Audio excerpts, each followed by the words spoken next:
Sir, ಇದು ನಂದೇನಾ? ಹೌದಮ್ಮ. ಅಮೂಲ್ಯ ಸೂರ್ಯಕಾಂತ್ ಅಂತ ಬೇರೆ ಯಾರಾದ್ರೂ ಇದ್ದಾರಾ? ಯಾಕೆ ಫೋಕಸ್ ಕಳ್ಕೊಂಡಿದ್ದೀರಾ? ಇಲ್ಲ ಸರ್, ಇಲ್ಲ. ಮತ್ತೆ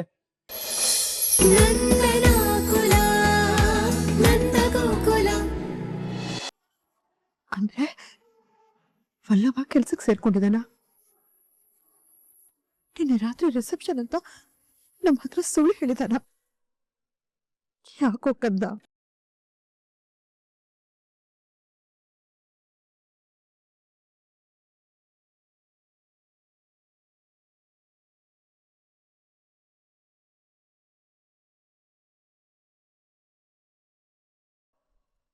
ವಲ್ಲಭ ನಿಂತ್ಕೋ.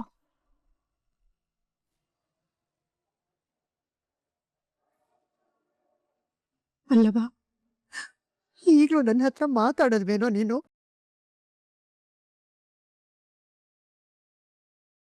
ಎರಡೇ 2 ನಿಮಿಷ ನನ್ನ ಹತ್ರ ಮಾತಾಡೋ.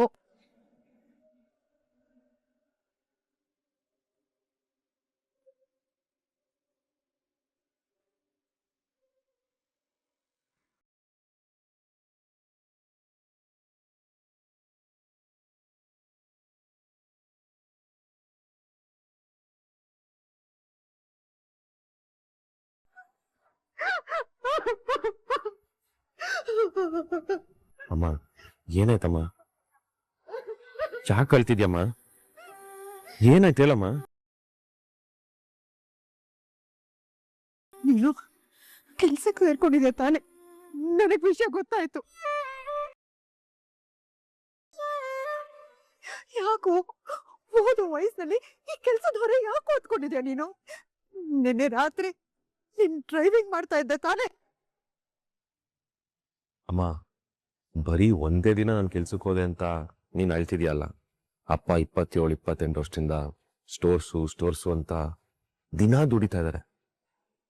ಇಡೀ ಕುಟುಂಬದ ಹೊರೆನ ಅವರೊಬ್ಬರೇ ಹೊತ್ತಿದ್ದಾರೆ ಅಮ್ಮ. ನಾನ್ ಕೆಲ್ಸಕ್ಕೆ ಹೋಗಿ ಅವ್ರ ಹೊರೆನ ಸ್ವಲ್ಪ ಕಮ್ಮಿ ಮಾಡೋಣ ಅಂತ ಅಷ್ಟೆ. ನಾವು ಕಾಣೋ ಕನ್ಸ್ಗೂ ಇರೋ ವಾಸ್ತವಕ್ಕೂ ತುಂಬಾ ಅಂತರ ಇದೆ ಅಮ್ಮ. ಅದಕ್ಕೆ ಅಪ್ಪ ಸೇತುವೆ ಕಟ್ತಾ ಇದ್ದಾರೆ. ಆ ಸೇತುವೆ ಕಟ್ಟೋ ಪ್ರಕ್ರಿಯೆಯಲ್ಲಿ ಅಪ್ಪ ರಾಮ ಆದ್ರೆ ನಾನೊಂದು ಚಿಕ್ಕ ಅಳಿಲ್ ಅಷ್ಟೇ ಅಮ್ಮ. ನನ್ನ ಕೈಯಿಂದ ಆಗ್ತಿರೋ ಅಳಿಲ್ ಸೇವೆ ಮಾಡ್ತಾ ಇದೀನಿ ಅಷ್ಟೇ. ನೀನು ಅಳಿಲ್ಗೆ ಯಾಕೋ ಹೋಲಿಸ್ಕೊತಿದ್ಯಾ? ನನ್ನ ಕಣ್ದೃಷ್ಟಿಯಲ್ಲಿ ನೀನು ಆಂಜನೇಯನ್ ತರ ಕಾಣ್ತಿದ್ಯಾ. ಮೊನ್ನೆ ಅವನ್ಗೆ ರಾಮ ಅಂದ್ರೆ ಭಕ್ತಿ. ಎಷ್ಟು ಭಕ್ತಿ ಅಂದ್ರೆ ತನ್ನ ಎದೆಲಿ ರಾಮನ ತುಂಬ್ಕೊಂಡ್ಬಿಟ್ಟಿದ್ದ. ನಿನಗೆ ನಿಮ್ಮಪ್ಪನ ಮೇಲೆ ಪ್ರೀತಿ ಮಾತ್ರ ಅಲ್ಲ ಕಣೋ, ಭಕ್ತಿ, ಅಪಾರವಾದ ಭಕ್ತಿ. ಅದಕ್ಕೆ ತಾನೆ ಅವ್ರು ನಿನ್ ಮೇಲೆ ಅಷ್ಟು ಕೋಪ ಮಾಡಿಕೊಂಡ್ರು. ನೀನ್ ಅಪ್ಪ ಅಪ್ಪ ಅಂತ ಅವ್ರ ಮನ್ಸಲ್ಲಿ ಇಟ್ಕೊಂಡು ಪೂಜಿಸ್ತಾ ಇದೆಯಾ? ನಿನ್ನಂತ ಒಳ್ಳೆ ಮಗನ್ನ ನಿಮ್ಮಪ್ಪನ ಮುಂದೆ ಕೆಟ್ಟೋಳಗ್ ಮಾಡ್ಬಿಟ್ನಲ್ಲ ನಾನು.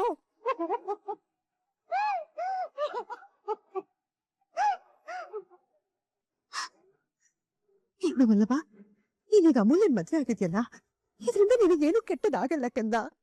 ನಿನಗೆಲ್ಲ ಒಳ್ಳೇದೇ ಆಗುತ್ತೆ. ಆದ್ರೆ ಒಳ್ಳೇದಾಗೋದಕ್ಕೆ ತುಂಬಾ ತುಂಬಾ ಸಮಯ ತಗೊಳುತ್ತೆ ಕಂದ. ಈಗ ಅಮ್ಮ ನಿನಗೆ ತಪ್ಪು ಅಂತ ಅನ್ಸ್ಬೋದು, ಆದ್ರೆ ಮುಂದೆ ಒಂದಿನ ನೀನೇ ಬಂದು ನನಗೆ ಹೇಳ್ತೀಯ, ಅಮ್ಮ ನಿನ್ ನಿರ್ಧಾರ ಸರಿ ಇತ್ತು, ನೀನ್ ಮಾಡಿದೆಲ್ಲ ಸರಿನೇ ಅಂತ. ಅಲ್ಲವಾ, ಇನ್ಮೇಲಾದ್ರೂ ಈ ಅಮ್ಮನ ಜೊತೆ ಮಾತಾಡದೆ ಇರ್ಬೇಡ್ವೋ? ನನ್ನ ಹತ್ರ ಮಾತಾಡುವಲ್ಲವಾ? ಬೇಕಾದ್ರೆ ತಪ್ಪು ಮಾಡಿದ್ರೆ ನಿನಗೆ ಕೈ ಮುಗಿಸ್ತೀನಿ. ದಯವಿಟ್ಟು ಹಿಂಗೆಲ್ಲ ಕೈ ಮುಗಿಬೇಡಮ್ಮ, ನನ್ನನ್ನು ಕ್ಷಮಿಸ್ಬಿಡಮ್ಮ.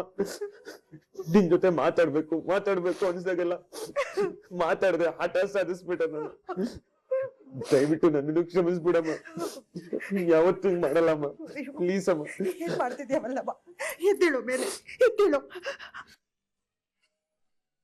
ಹಾಗಾದ್ರೆ ನೀನು ಈ ಅಮ್ಮನ ಕ್ಷಮಿಸಿದ್ಯಾ ಅಲ್ವಾ? ಅಯ್ಯೋ ನನ್ ಬಂಗಾರ.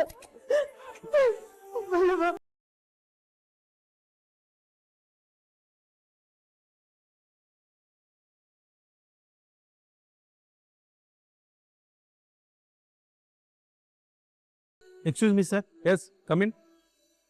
ಸರ್ ಹಾಲ್ ಟಿಕೆಟ್ಸ್ ಬಂದಿದೆ, ಡಿಸ್ಟ್ರಿಬ್ಯೂಟ್ ಮಾಡಿ ಅಂತ ಪ್ರಿನ್ಸಿಪಲ್ ಹೇಳಿದ್ರೆ ಸರ್. ಓಕೆ ಸರಿ, ನೀವು ಹೊರಡಿ. ಓಕೆ ಸ್ಟೂಡೆಂಟ್ಸ್, ಹಾಲ್ ಟಿಕೆಟ್ ಬಂದಿದೆ, ನೇಮ್ ಕರಿತೀನಿ, ಬಂದು ತಗೊಂಡೋಗಿ. ಆದ್ಯ ತಗೊಳ್ಳಿ. ಆದಿತ್ಯ, ಐಶ್ವರ್ಯ, ಅಮಿತ್, ಅಮೂಲ್ಯ, ಅಮೂಲ್ಯ, ಅಮೂಲ್ಯ ಸೂರ್ಯಕಾಂತ್. ಸರ್ ನಾನು ಹೌದಮ್ಮ, ಅಮೂಲ್ಯ ಸೂರ್ಯಕಾಂತ್ ಅಂದ್ರೆ ನೀವೇ ತಾನೆ? ಏನ್ ನಿದ್ದೆ ಮಾಡ್ತಾ ಇದ್ದೀರಾ? ಬಂದು ತಗೊಂಡೋಗಿ. ಬನ್ರಿ.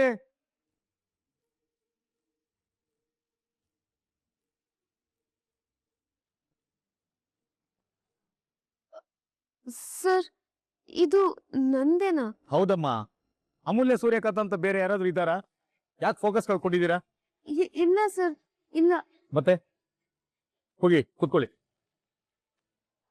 ಅಂಬರೀಶ್,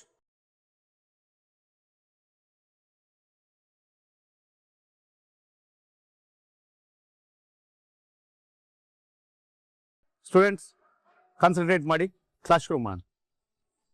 ನಂಗೆ ಹೆಂಗ್ ಹಾಲ್ ಟಿಕೆಟ್ ಬಂತು? ನಾನ್ ದುಡ್ಡೇ ಕಟ್ಟಿಲ್ವಲ್ಲ. ಅಮ್ಮು ದುಡ್ಡು ಅರೇಂಜ್ ಆಯ್ತೇನೆ, ಅಪ್ಪ ಕೊಟ್ರ? ಹಾ ಹಾ.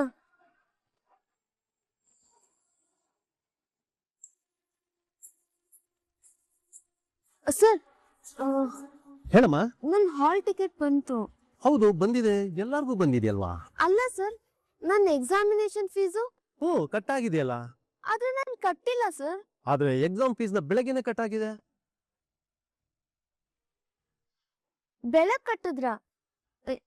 ಯಾರು ಸರ್? ನಮ್ಮ ಅಪ್ಪನ? ಅಲ್ಲ, ವಲ್ಲಭ.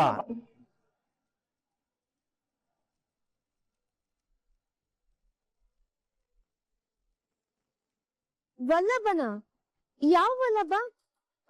ವಲ್ಲಭ ನಂದಕುಮಾರ? ಹ್ಞೂ, ಅವನೇ. ಇಡೀ ಕಾಲೇಜ್ಗೆ ಇರೋದು ಅವನೊಬ್ನೇ ವಲ್ಲಭ ತಾನೆ? ನನ್ನ ಎಕ್ಸಾಮ್ ಫೀಸ್ ಅವನ್ ಹೇಗ್ ಕಟ್ಟದ ಸರ್? ಅದು ಅವನ ಹತ್ರನೇ ಕೇಳ್ಬೇಕು, ನನ್ಗೇನಮ್ಮ ಗೊತ್ತು.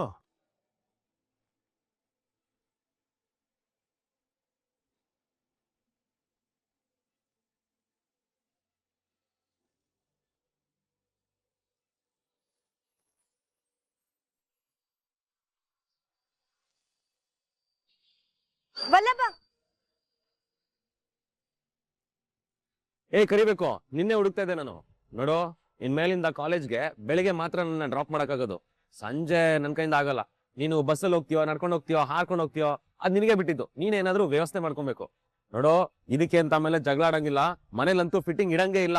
ಏನಾದ್ರೂ ಹೇಳಿ ಮ್ಯಾನೇಜ್ ಮಾಡು ಮನೇಲಿ, ಓಕೆ? ವಲ್ಲಭ ಒಂದ್ ನಿಮಿಷ. ಏನು? ಅದು ನನ್ ಎಕ್ಸಾಮ್ ಫೀಸ್ ನ ನೀನೇ ಕಟ್ದ? ಹೌದು, ನಾನೇ ಕಟ್ದೆ. ಅಲ್ಲ, ನೀನ್ ಹೆಂಗ್ ಕಟ್ದೆ?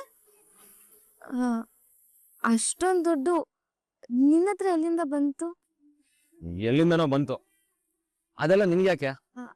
ಅಲ್ಲ, ಅದು ನೋಡು, ಬೇಡದರ ವಿಷಯಕ್ಕೆ ತಲೆ ಕೆಡ್ಸ್ಕೊಳ್ಬೇಡ. ಆ ಸಿದ್ದು ಮ್ಯಾಟ್ರ್ ಆಗಿರ್ಲಿ, ಬೇರೆ ಯಾವುದೇ ವಿಷಯ ಆಗಿರ್ಲಿ, ಯಾವುದಕ್ಕೂ ವರಿ ಮಾಡದೆ ಎಕ್ಸಾಮ್ ಮೇಲೆ ಕಾನ್ಸಂಟ್ರೇಟ್ ಮಾಡು. ಅರ್ಥ ಆಯ್ತಾ? ನೀನು ರ್ಯಾಂಕ್ ಬರಲಿ ಅಂತ ನಿಮ್ಮಪ್ಪ ಇಷ್ಟು ವರ್ಷ ಕನ್ಸ್ಕೊಂಡಿದ್ರು. ಯಾರಿಗೂ ಗೊತ್ತು, ಈ ವರ್ಷ ನೀನು ಎಕ್ಸಾಮ್ ಚೆನ್ನಾಗಿ ಮಾಡಿ ಒಳ್ಳೆ ಮಾರ್ಕ್ಸ್ ತೆಗೆದ್ರೆ ನಿಮ್ಮಪ್ಪನಿಗೆ ನಿನ್ ಮೇಲಿರೋ ಕೋಪ ಕಮ್ಮಿಯಾಗಿ ನಿನ್ನ ಮಾತಾಡಿಸ್ಬೋದು.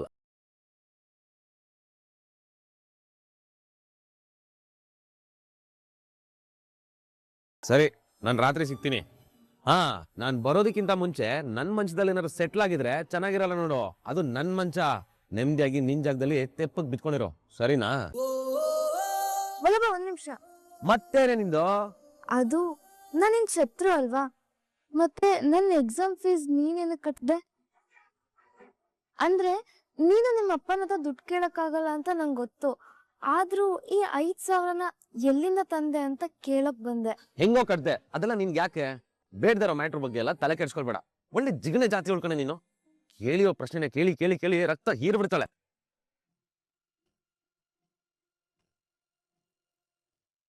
ಚೆನ್ನಾಗಿ ಓದ್ಕೋ.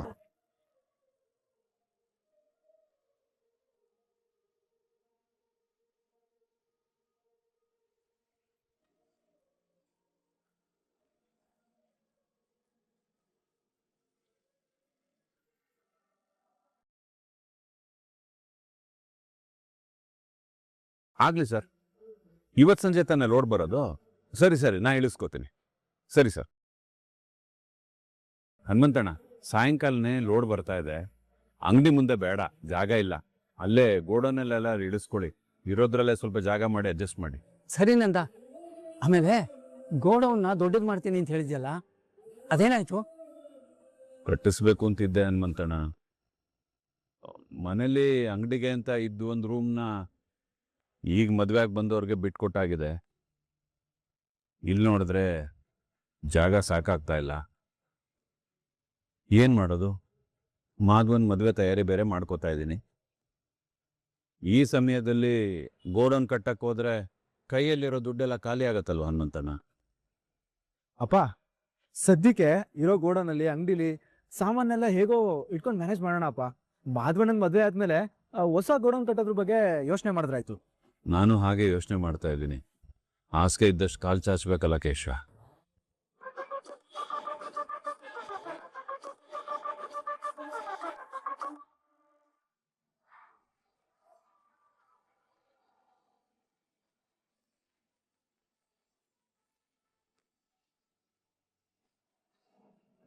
ಇವನೇನು ಈ ಜೆಟಪ್ಪಸ್ ಬರ್ತಾ ಇದ್ದಾನೆ?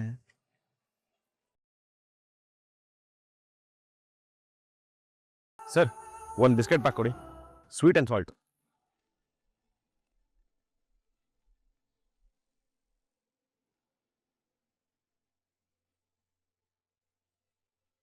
ಸರ್ರ ಇಲ್ಲ ಒಲ್ಲಪ್ಪ, ಏನೋ ನಿಂದ ಅವತಾರ.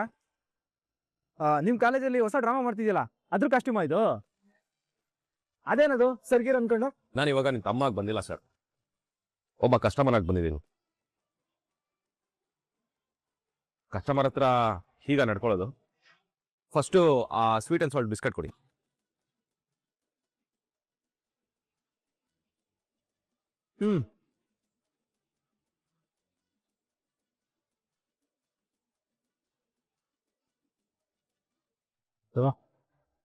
ಎಷ್ಟಾಯ್ತು? ಇಲ್ಲ ಒಲ್ಲಪ್ಪ, ಈ ತರ ಕಾಸ್ಟ್ಯೂಮ್ ಅಲ್ಲಿ ಯಾಕೆ ಬಂದಿದ್ಯಾ ಅಂತ ಮೊದಲು ಹೇಳು. ಆ್ಯಕ್ಚುಲಿ ನಾನು ಇವಾಗ ಒಂದು ಕೆಲಸಕ್ಕೆ ಸೇರ್ಕೊಂಡಿದ್ದೀನಿ, ಫುಡ್ ಡೆಲಿವರಿ ಕಂಪ್ನಿಯಲ್ಲಿ. ನನಗೆ ತಿಂಗಳಿಗೆ 13,000 ರೂಪಾಯಿ ಸಂಬಳ.